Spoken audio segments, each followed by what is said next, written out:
At 35 years old, Ryan believed he had beaten life.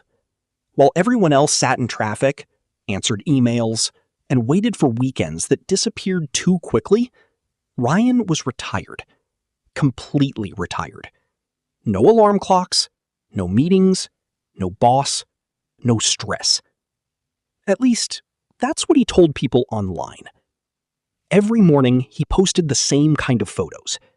Ocean views, coffee beside a laptop he never opened, books he never finished, smiles that slowly became harder to fake. People envied him. Thousands followed him because he represented the dream. Escape the system. Make money early. Retire young. Be free forever.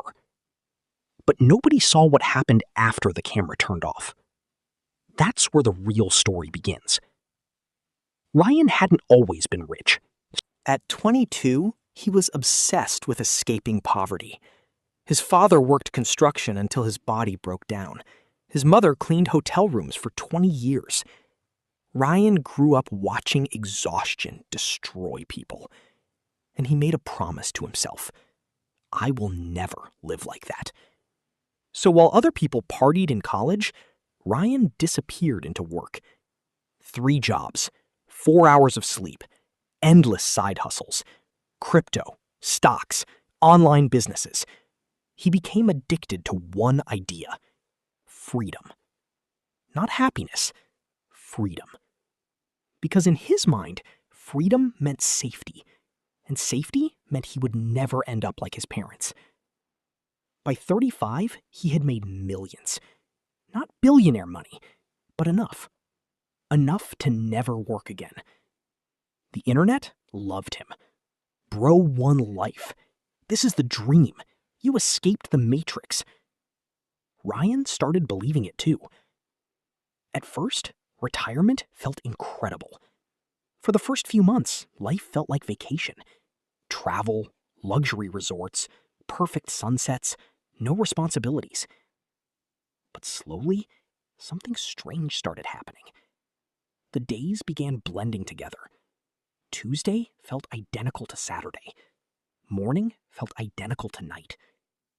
Without realizing it, Ryan stopped tracking time emotionally. And humans are not built for endless consumption. That was the first thing nobody tells you about freedom. Without struggle, life starts losing shape. One afternoon in Thailand, Ryan sat alone at a beach cafe, staring at the ocean. A couple nearby laughed together.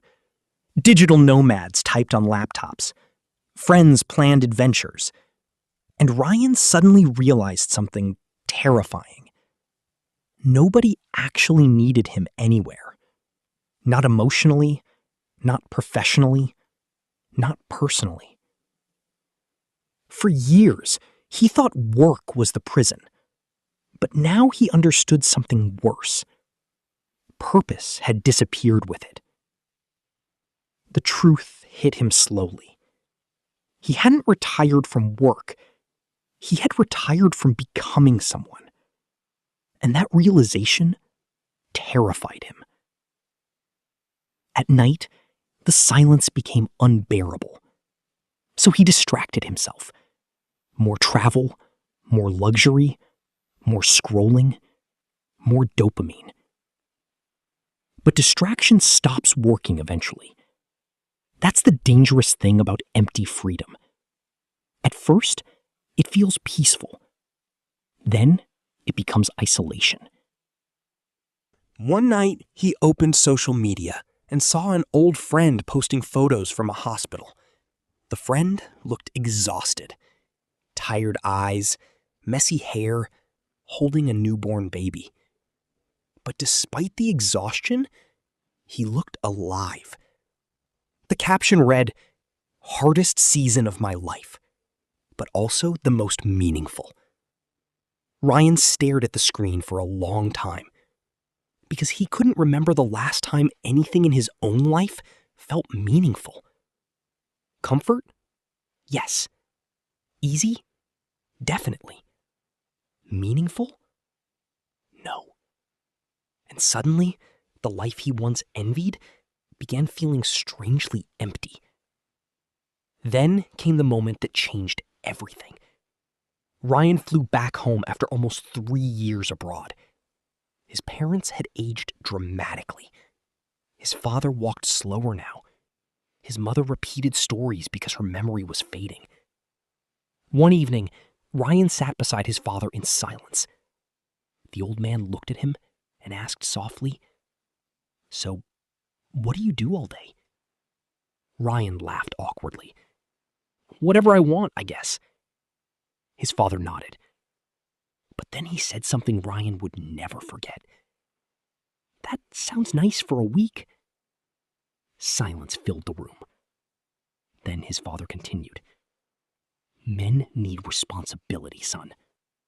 Without responsibility, people decay."